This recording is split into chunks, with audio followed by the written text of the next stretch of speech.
working on the yellow Eliminator and blowing it off a bit so I can start cleaning the engine bay and blowing out the torque boxes. And they were full of seat cushion material.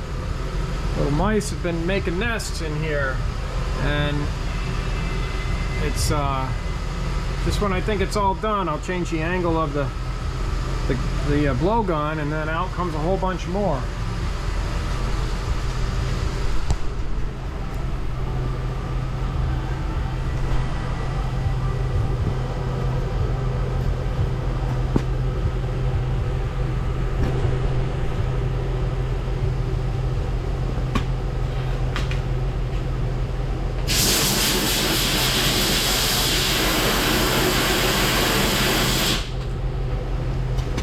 I don't know if you can see all that falling.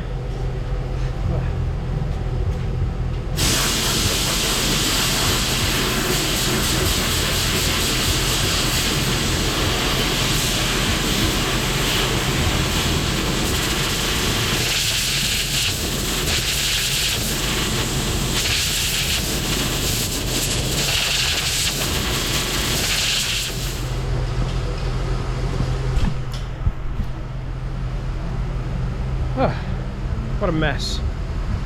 But I think it's clean. The problem with leaving that in there is if it gets wet, it's going to hold the moisture instead of the water running out of the bottom, you know, and out of these areas, the drain areas. The other problem is, now this didn't smell like mice. I don't know.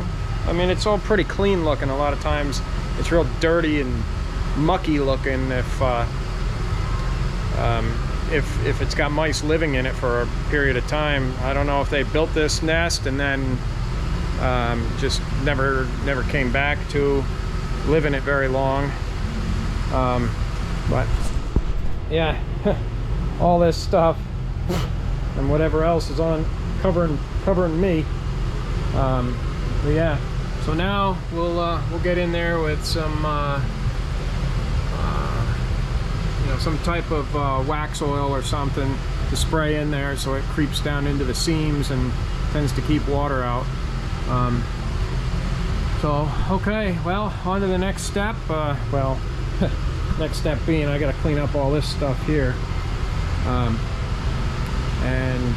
then I'll start prepping that engine bay and get it painted.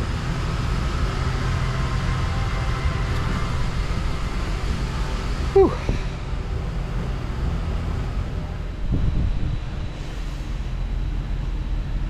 So I scuffed with Prepsol and then washed it with degreaser, and it's drying. I blew it off for quite a while, and pretty soon I will be putting some Trim Black on it. Now I have these coil spring covers here that are bare metal because I put them through the shot blast machine. I'm going to put some self-etch prime and then some sealer over that, and then these will get painted with the Trim Black as well.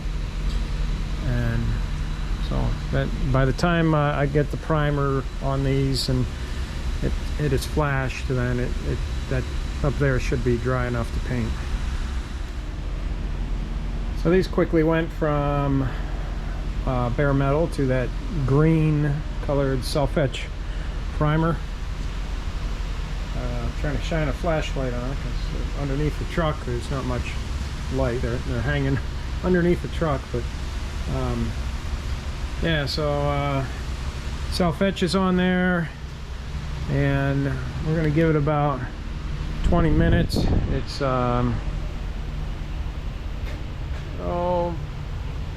probably by the time you know, almost 10 o'clock, we should top coat it, or not top coat it, but put a layer of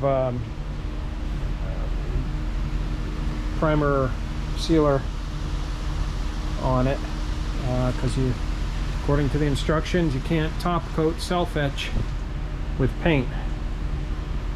So that'll be the next step. And then we'll do the trim black. Well, got to blowing off more water, and of course, what comes out? More mouse house. There's a lot of it. Guess this was a mouse mansion. You know, there's quite a bit of it. There was a whole bunch more. All in the torque box and the frame rail. If I didn't mention it, it holds water, which will cause rust. But even worse, the mice urinate on things, on everything, everywhere they go. And that is acidic and causes a lot faster rust. So, got to get it out of there. Especially if we want to try to treat the inside of the frame with some wax oil or something. Can't have that foreign material in there. So, shaking up the paint for the primer surfacer for these shock tower covers, and I'll be ready to put some primer on them here in about another few minutes. Black primer makes it easy because we're going to be putting black paint over it.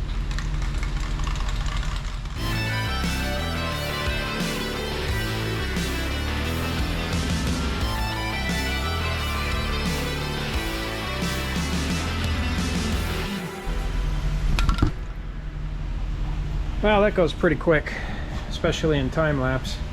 Well, it only took a few seconds, but in reality it only took a few minutes. So we'll let this primer dry probably for 20 minutes or so, and then we'll put a coat of paint on it. Getting there. It's getting there.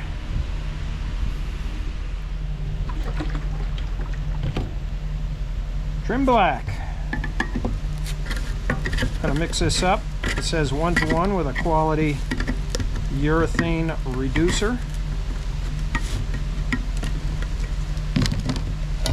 And I have this cute little spot gun, I guess they call it. I think there's a better name for it. But, anyway, I'm gonna mix this up. Not quite sure how much it's gonna take.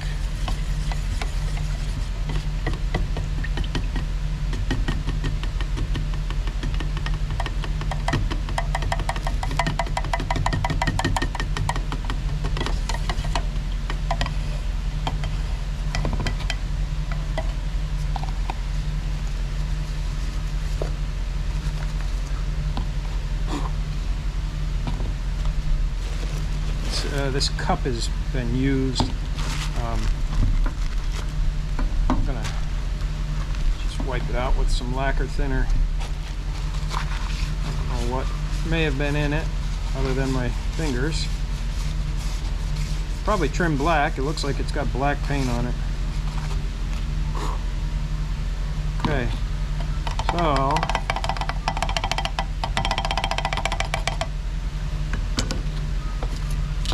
see.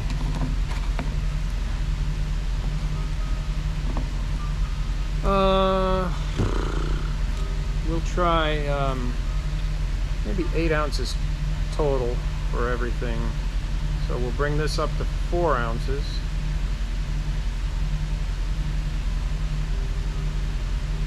Right there. And whoops, gotta take my camera stand, switch it to the other one here. Had it on top of that metal can. Let's see if we're still pointed in the right direction. Yeah, sometimes this stupid thing won't back up the screen. Okay, yeah, so we're looking in the right place. And so we're going to take this Omni reducer. We're going to pour in 4 more ounces to make a total of 8 ounces. Whoops. Yeah, I kind of want to get it in the cup there.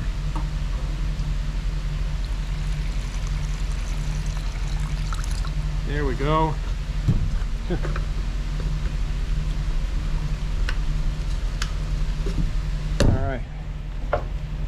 now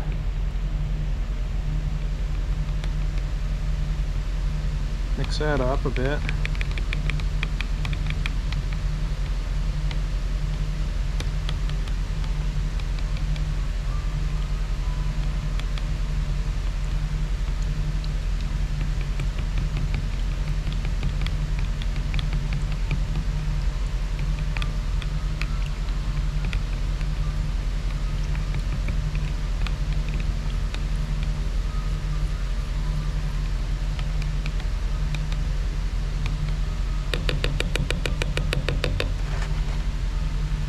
This over here.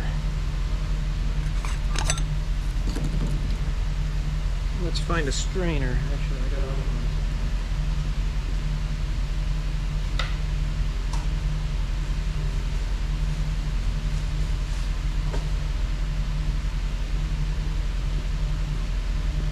Okay, so we got a strainer. Let's re-angle this.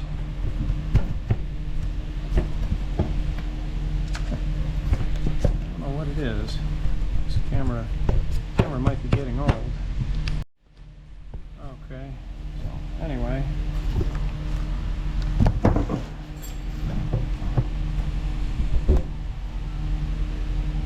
Alright, so we're going to pour some of this, there we go, down here, and hopefully it goes in the cup.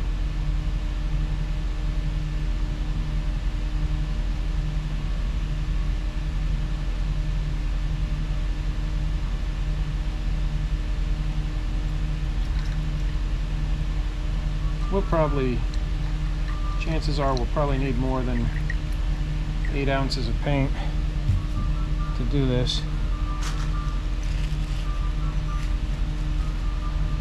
Let's put the cap on here.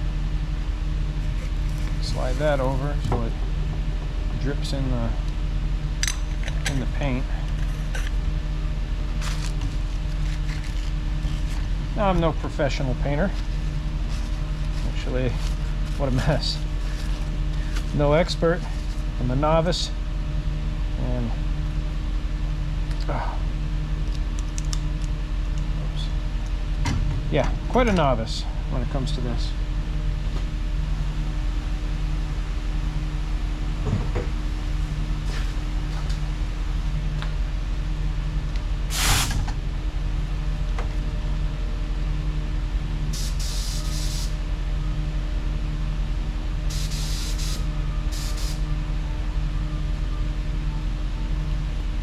Alright, well, show you what we got here. So here it is. It's all cleaned up, ready for paint. I'm gonna put some paint in there, and you know, it'll make it look nice for that engine to go in.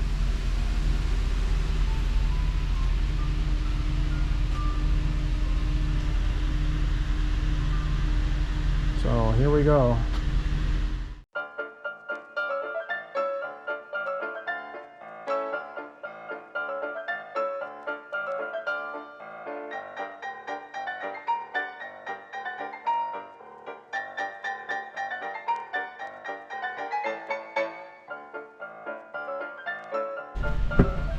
Well, looks like we're going to go through paint pretty darn quick. I won't leave that up there. So this way it makes it into the gun.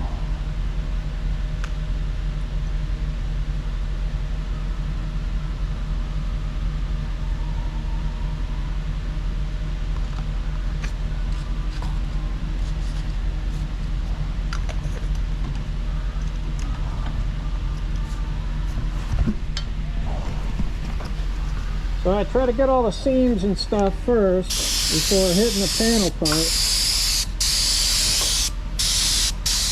I think that's like painting 101.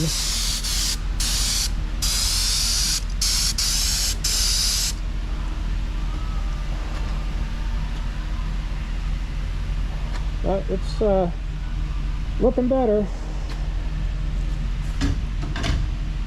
Can't hold the camera very much and do this.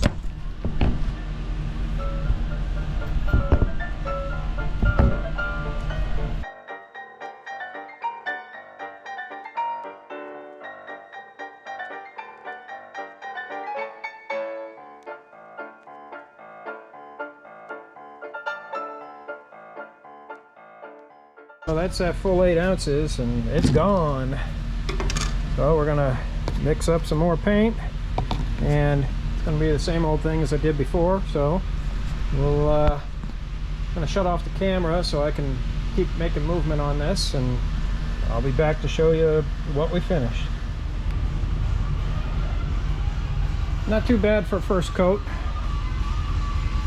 Darkened it up, cleaned it up, but can't get very far with that little gun, so I went and got the bigger gun, and I'm gonna mix up some more paint here, enough to finish off, because there's some stuff I didn't get to, and I want to lift it up and hit it from underneath as well.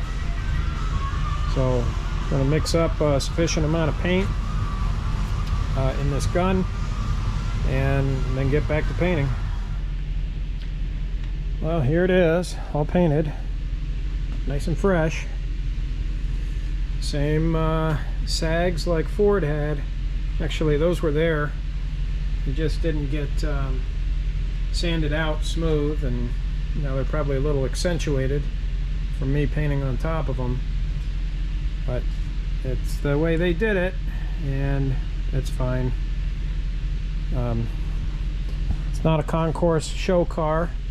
It's going to be driven quite a bit, so you know, imperfections are perfectly fine, because if you have a car that's perfect, it makes it very nerving to drive, because the slightest little thing will make it imperfect. But this one with imperfections, get in and cruise and have fun. And I think that's what they built the Cougar Eliminator for, having fun.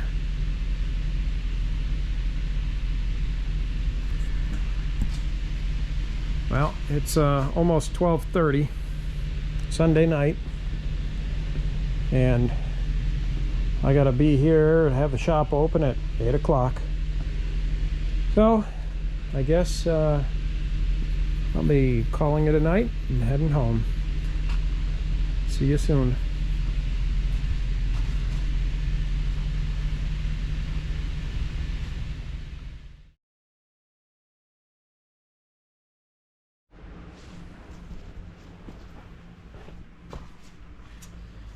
The 445. It's got the FPA headers. Got it all painted blue. Ford blue, old Ford blue, which is correct for the 68 model year, but this is a 69. It's also correct for that one. Got the front carburetor rebuilt and is set to stock calibration of an Edelbrock 1406 carburetor, and I took the rear carburetor off. Looks like I could have blended that in a little bit, but it'll be fine. You know, it's just going to be cruising mostly. So the rear carburetor's on the bench.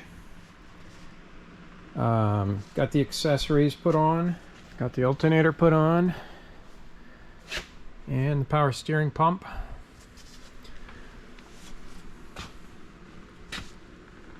And fuel pump and oil filter adapters on, water pumps all there. Distributor's in, distributor is not locked down, distributor has no gear on it. So that is on my list of things to do before putting it in the car.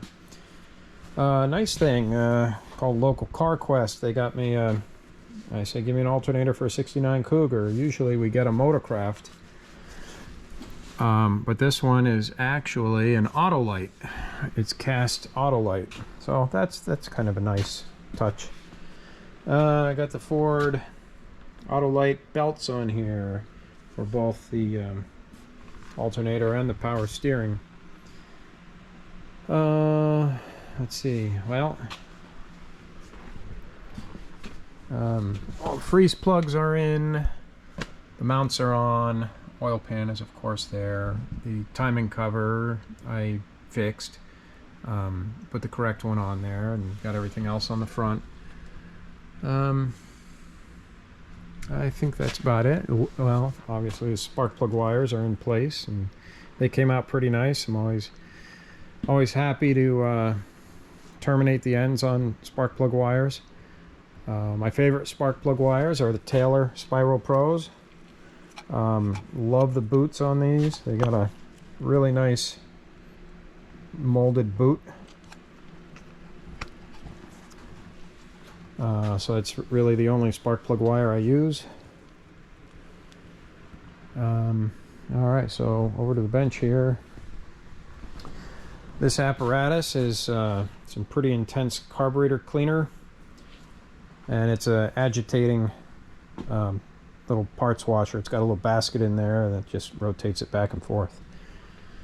So here's the other carburetor, and so the first one we did, we found that the two main jets and the metering rods were different from what stock or what their original calibration is, but luckily I have a few tuning kits here and are able to make it what it should be. I'd rather start out with what it should be than go with something that was specifically tuned for something else. And the Edelbrock carburetor owner's manual, it's actually a really good manual if you are working on one of these carburetors. It really pretty much tells you just about everything you need to know. Really works, has a lot of good information in there. So what I'm going to do is take this carburetor apart. We're going to get all the parts cleaned up, and then we're going to make sure that we have the proper components to match the other carburetor, and we're going to remove the choke and all those, all these little linkage components there, because I'm not going to need a choke. I'm not going to run a manual choke knob either, so it'll be fine. Just pedal it a little bit until it gets a little warmth in the engine, and then it'll be good.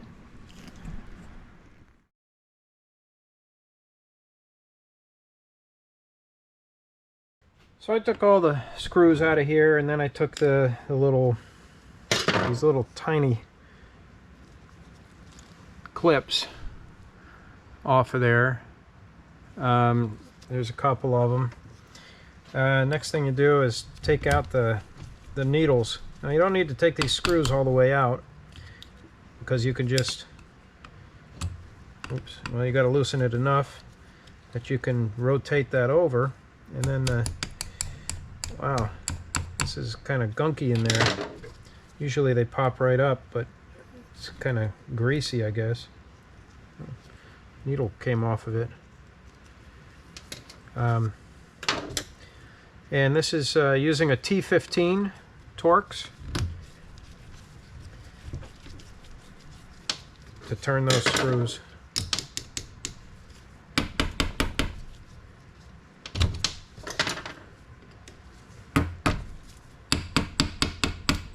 There we go.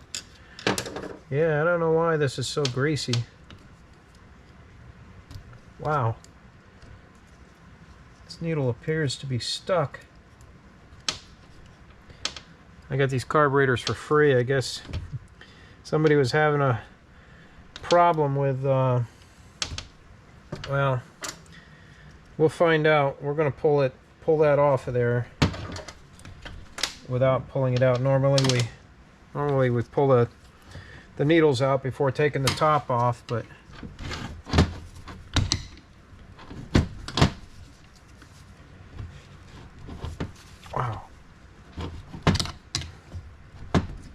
Man, this one is either I'm missing a screw.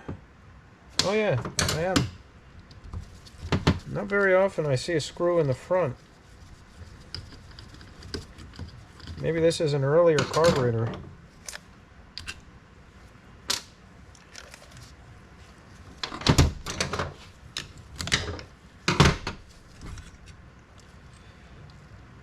Wow, this one's ugly. Ugly inside. Ooh, the other one was a lot cleaner. Alright, so now we get this needle and little piston out of there.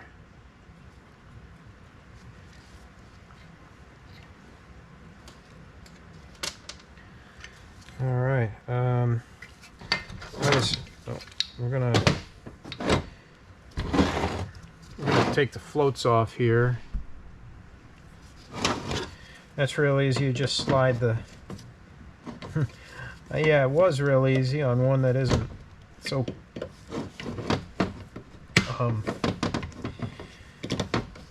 like corroded, not like super corroded, but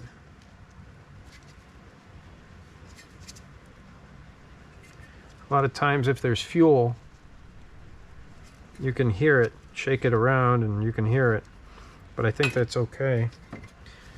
Alright, so here's a 7/16 drill bit. Before I take this other float out, it's supposed to be able to slide under there, but as you can see on this one, let me try and turn it where you can see it. It doesn't. It lifts up the float.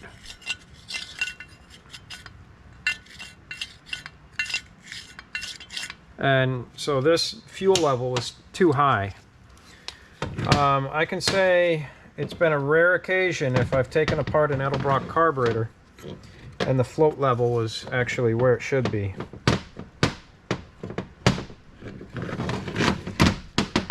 Wow, this one... Man, I don't know if I've ever taken one apart that was this like cruddy inside.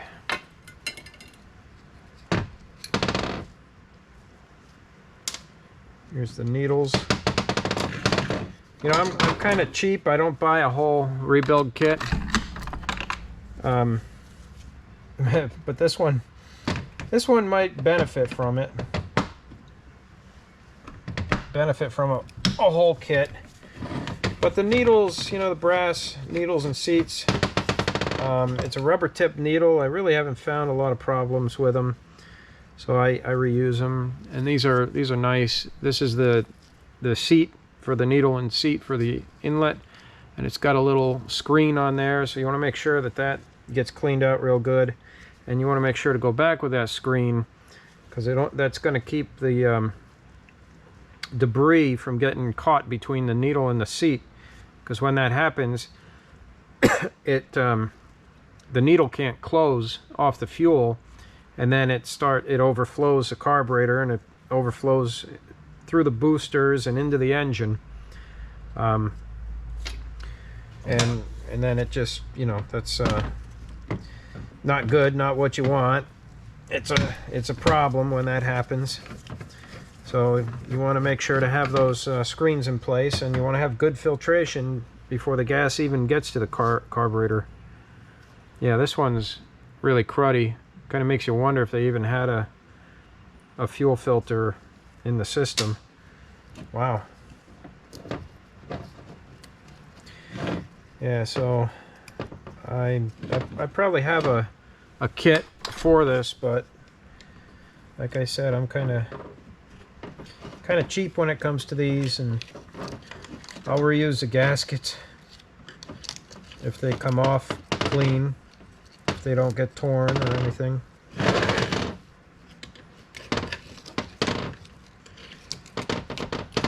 You need all that money to go out for lunch. You know, when you if you go out for eat out at a restaurant, oh my God, is it expensive. But you know, I guess that's everything in 2023. Yeah, I'm gonna throw this in the parts washer over here. And here's the accelerator pump piston. And this one is hard, so it needs to be replaced. And that's one of the parts I do buy, is a new accelerator pump piston. It's really one of the only parts that I've seen that tend to fail after so long on a Edelbrock. And this will come apart. Yep, that's junk.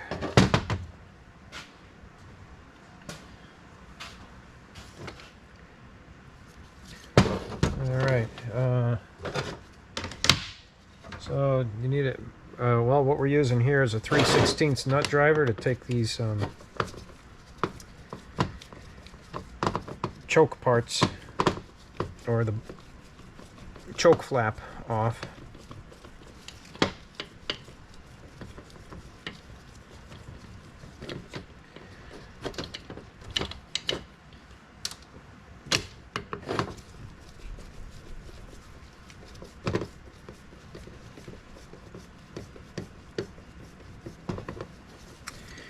Yeah, this is all a race to get done here.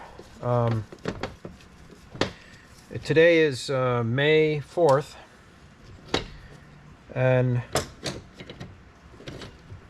Carlisle is June 1st. So I have less than a month to get the engine in the car, along with the transmission and the drive shaft, do the brakes, put the interior in, put the rest of the body panels on the car, put all the trim on the car, the tail lights, the wiring harnesses,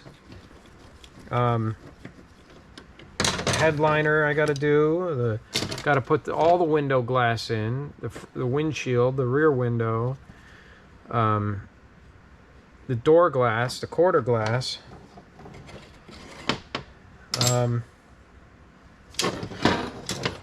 It's getting too many tools hanging out on the bench. They need to start getting put where they live.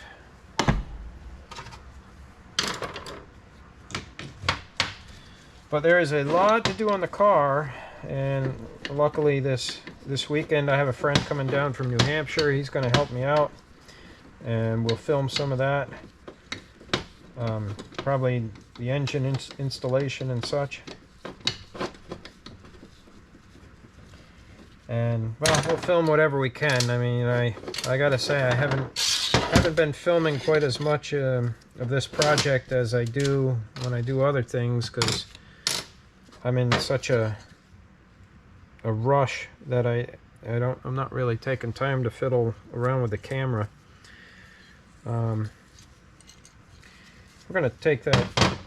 I like Edelbrock carb. It's really a Carter, but I like it. But I'm gonna take the nameplate off of it.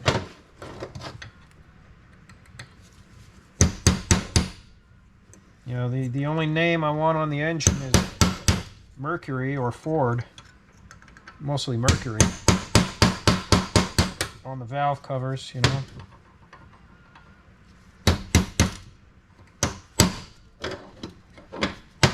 They've got these little pressed in, like these little coarse threaded rivets that hold the nameplate on, so they pop out pretty easy. All right, well, this is gonna. Now this is what's in here is some serious stuff.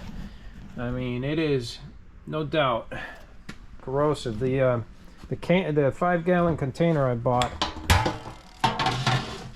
I'm gonna set this down. Try to aim it in the correct place. But the 5-gallon container I bought of the stuff in here, it didn't even have a label. It just had a big skull and crossbones. That's all it had. Skull and crossbones. We don't know what it's for, but it'll kill you. Anyway, all right, so I'm gonna close this over for now. If I can. That little latch is kind of hard, but we'll take apart some more of the carburetor.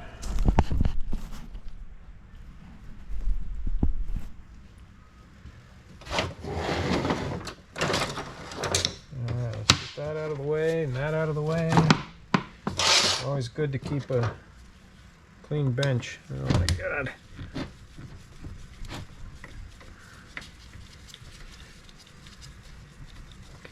And these bigger torque screws are a T25 that hold the boosters in place.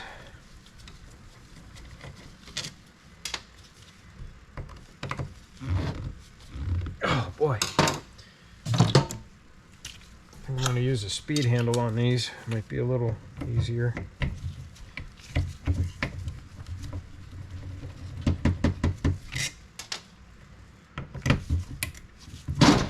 Wow. Oh. Oh boy. I hope it doesn't snap. Oh. Boy, the way it felt like it was one of those bolts that's going to snap. There we go. That's out of there. And we got that one too. Yeah, I'm going to put a whole kit in this. These gaskets are pretty shabby, which means I might as well throw these into the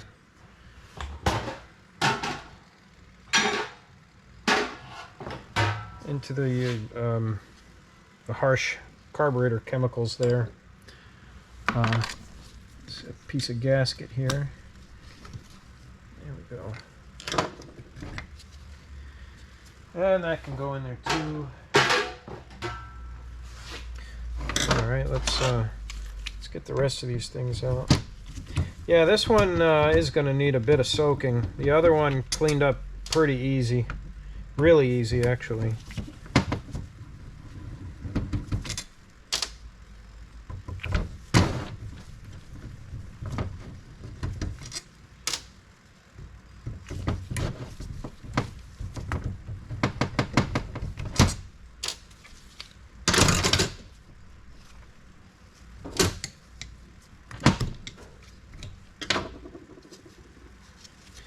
Try and get the...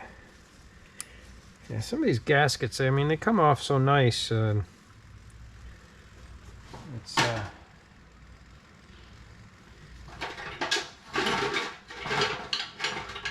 know, I'm going to take these back out of the carb cleaner, and I'll do them by themselves. You know, they've got these little emulsion tubes. That's what they call these parts. And if both carburetor bodies are in there and they're bouncing around, I don't want these to get damaged. So they'll go in there with some light things.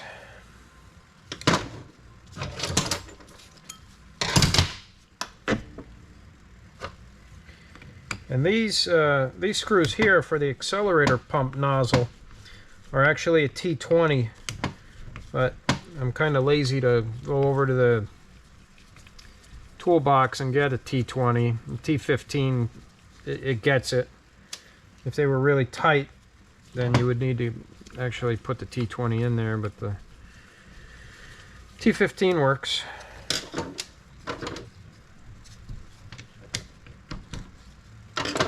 Alright, so another little gasket, if I can get it off of there.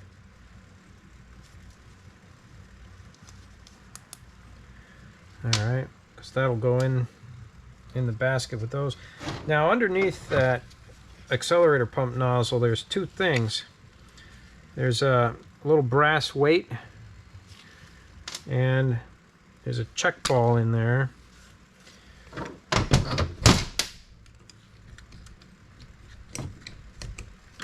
Let's see if we can...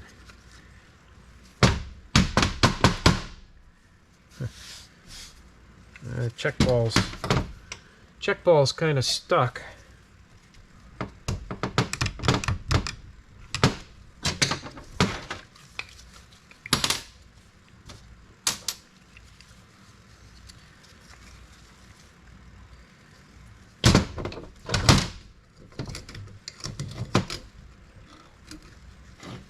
Wow, the spring for the accelerator pump return. That thing needs to be replaced.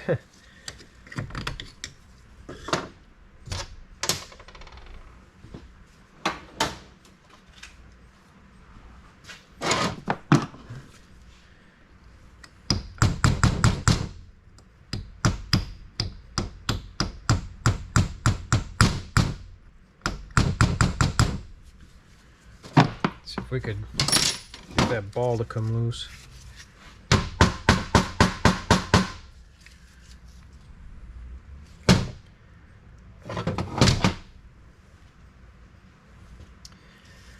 It didn't come loose yet. Oh boy. Yeah, this carburetor's seen better days.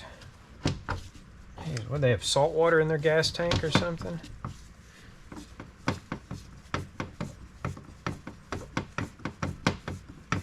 They at least had a bunch of water in the carburetor. If I had another 1406, I might consider using that instead of this one. This one's just, I don't know, we'll see how it cleans up, but I'm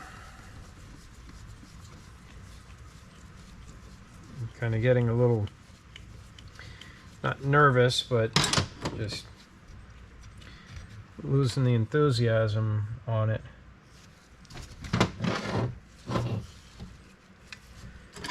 Take off the rest of this choke stuff. Oh boy. Like everything else, it's stuck.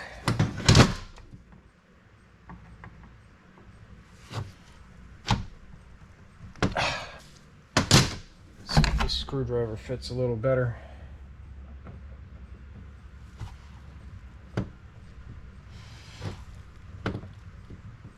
Oh man.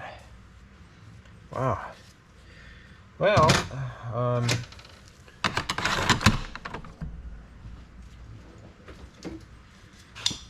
I guess we'll see if we can grab that screw from the side. Yeah, there we go.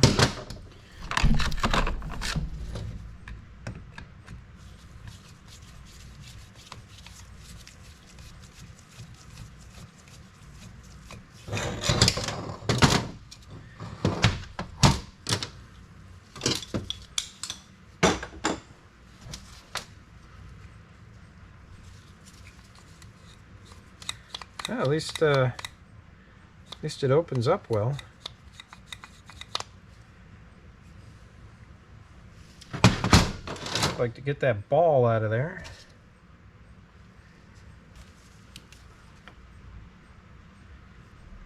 I don't really see a place to blow air. Some type of pick. Oh, those don't really want to.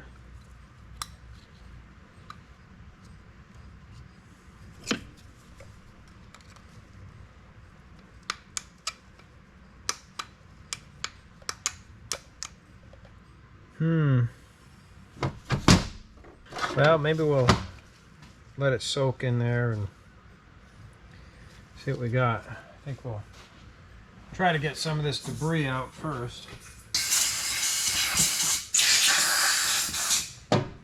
Hey, so I was blowing this out over the garbage can, and you know what popped out? The ball.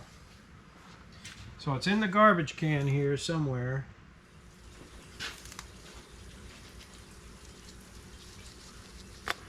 Well, I found it. Okay, now we'll get this in the carburetor cleaner. This is the basket. I think we're gonna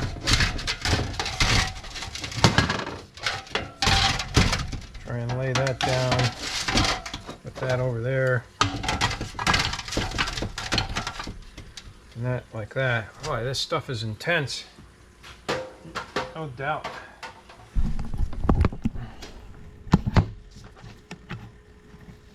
Alright, so we'll lower the basket down into the solution. And then this lines up there. And then when we turn it on, it oscillates back and forth.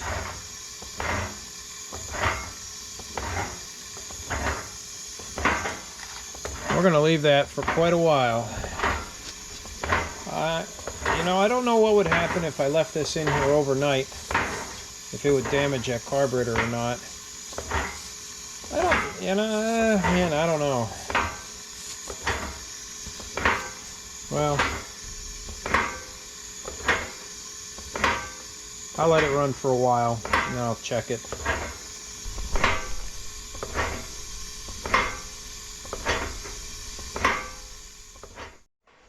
So I did have another 1406 on the shelf. This one it's got no top screws to it. It's been apart for who knows how long. But this is what happens when you take them apart and leave the needles in place. Because the needles are supposed to go in after the top is put on the body. And so this needle here got bent over. So to get it out, we're just gonna cut it. There's no straightening it to make it work.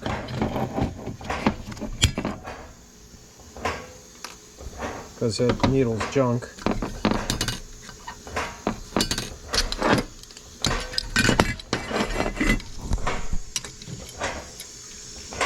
Take the, I don't know, this is, I guess, a parts carburetor, really. That's how they were given to me. Taken apart, you know, so we can save some stuff out of it.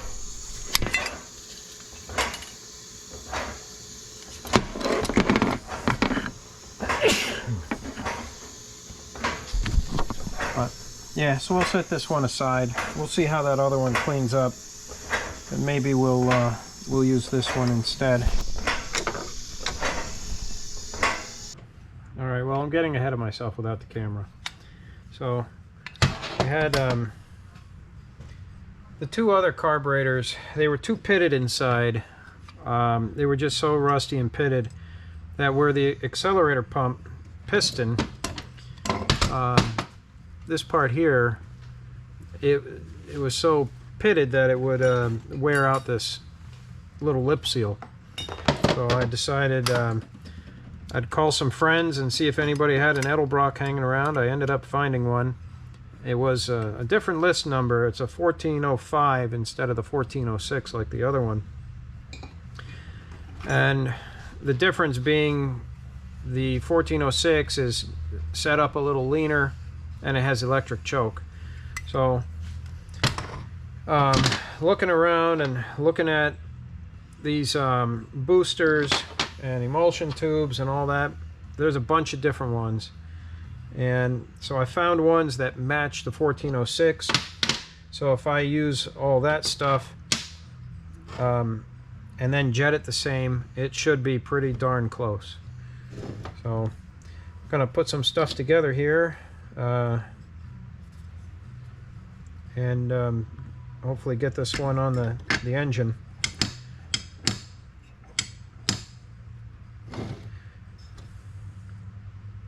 Got some gaskets to take off. I'll be using a complete kit for this. These gaskets peel off pretty easy.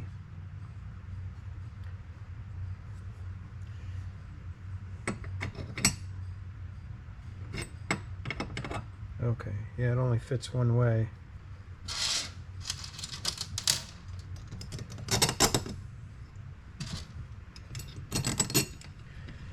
So just putting screws in and stuff. I'm sure you guys seen that all the time, but and everybody talks about the rolling a 7/16 drill bit under the float to set the float height properly. So that's pretty common knowledge with I wouldn't say it's super common, but that's how you set up the float, especially if you follow the Edelbrock owner's manual. So that got done, and we're just gonna throw it together here.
Okay, so a little bit of time lapse on putting this together. The idle screws, put them in until they touch. You don't never tighten those down, but I back them out just one turn, and that usually seems to be sufficient. Going with the same springs that I have in the other carburetor. I think it's the orange spring. It's either orange or pink. It's hard to tell the paint color on it. If I can get this one to go down there. Let's try this side.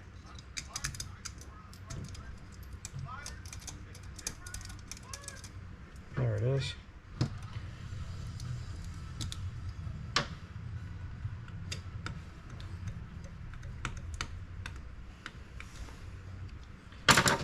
All right, one more.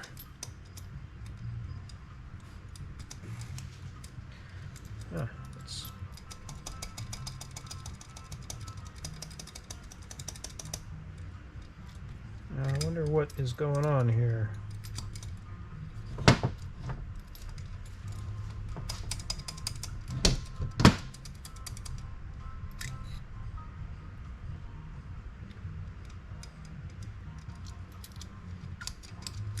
Well, it's not on the piston side, and the needle doesn't look bent.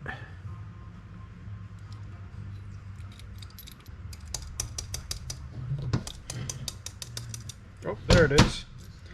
Got it down there. Let's close that over.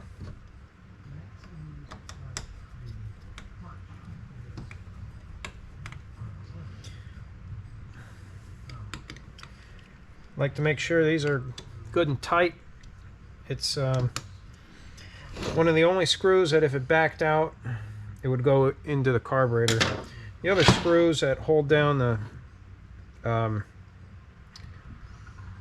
nozzle for the accelerator pump, they'll only back out so far before they hit the air horn, and the same with the ones that hold down the Venturis. They won't.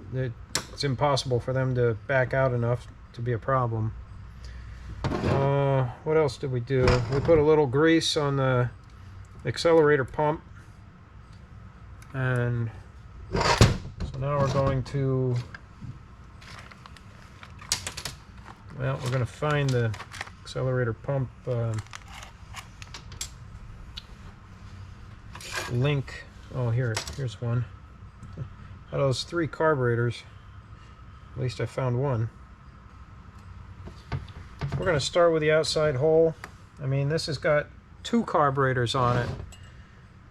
So I put the, we had 2 different size nozzles. We had a number 28 and a number 31. And that basically coincides with drill size, because I took a 28 thousandths drill and it fit right in there. But, you know, I couldn't put the 31 where the 28 was. So we have the smaller nozzles, and we're going with the leanest pump shot.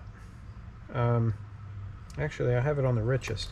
Let me move it to the leanest. Yep, there it is. Okay. All right. So here we are. Choke flapper for the choke is removed, along with the associated linkage for it. And so now we're going to go put it on the engine. Don't you have to put the kickdown on? Oh yeah, yeah I do. You're right. All right, let me see that. So yeah, so I have had help come down from New Hampshire to help me on the yellow Cougar, and this is Les. Les is a member of the Mercury Cougar Club of New England. He also owns a Cougar, and we're both on our way to Carlisle. In our cars, hopefully in that one and in mine. Yes. Yeah. Well, yeah. Hopefully both. Yeah. So be fun. So if you're in the New England area, make sure you meet us in Fishkill, New York, at 11 a.m. on Thursday on the way down to Carlisle. Yep. All right. So we got the Edelbrock 1483. It's a Ford kickdown lever. I'm running a C6, and I want to hook up the kickdown. You know, since these were originally designed for a Chrysler, they don't really have the Ford kickdown other than this mammoth apparatus that bolts onto the side of it. Yeah, is this a little excessive for a kickdown lever or what? But all right, let's see if we can make it work.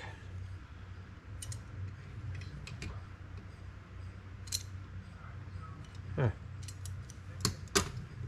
Oh, I see. It goes like that.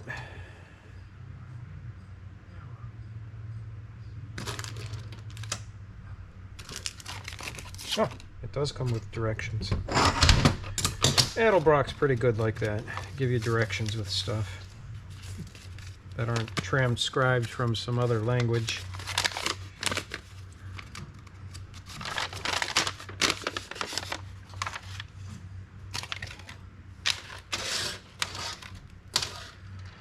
Anyway, a little bit of fumbling around here, I'll get it. And then we'll put this on the engine. Okay, here we are. Ford kickdown's hooked up. You know, some of the little components, they don't even show it in the directions, but okay, well, I thought the directions were good, but maybe it was Chevy guys that wrote them. So, anyway, let's throw this carburetor on.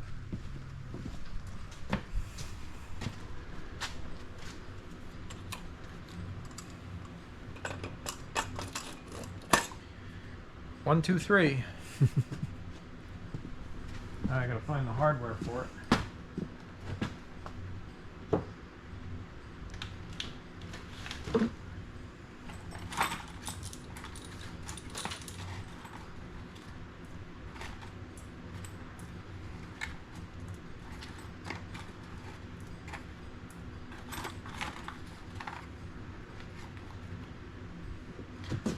You know what I do need is a throttle cable bracket.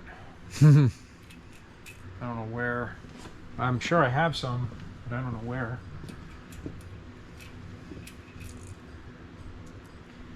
I don't know where they are. There's one on the engine out of the parts car, the 351. You want that engine, don't you? Yes, I do. For Chris's car? No, for mine. Why? If I want to build a 351. Why would you want to build a 351 when you could build a 408? What, out of my the 302 that I have? No, a stroker crank in the 351. That's what I'm saying. Yeah. Build that one for my car. Oh yeah, but don't build it as a 351. No. Build that 351 for my car as a stroker motor. Yeah.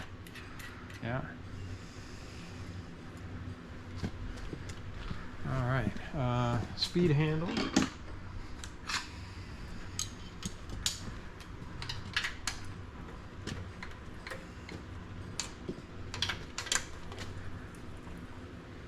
Got phenolic spacers.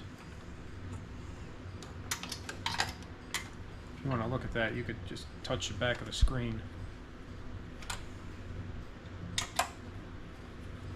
Yeah, both of these have a 1/4-inch phenolic spacer. I wanted to put something on there just to make sure that it wasn't going to transfer too much heat into the carb, but couldn't go very tall. I don't know how much. Hood clearance? Yeah. I don't know what we got for hood clearance. Not a lot.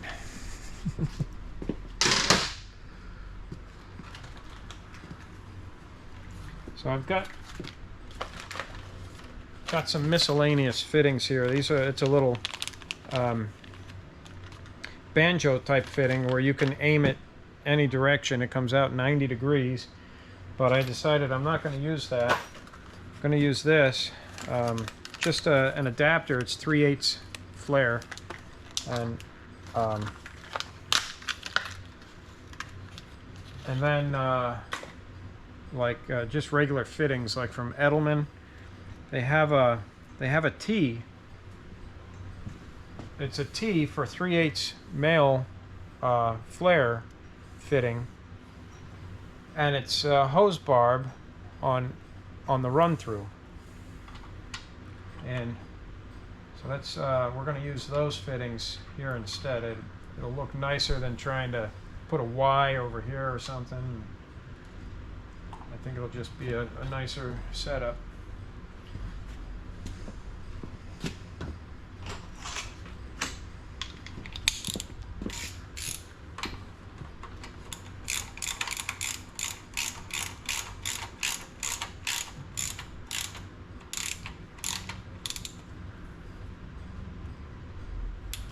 There.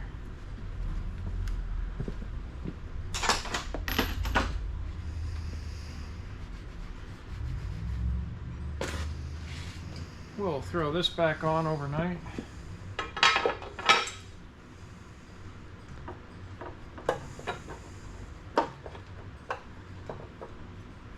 I don't know what time, kind of time this car is going to turn in the quarter mile, but if everything goes well, I'm going to take it to I think I'll take it to Beaver Springs.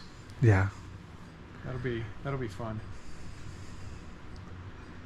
Well, you didn't go last weekend, did you? Last year? No, last weekend was the FE Nationals, right?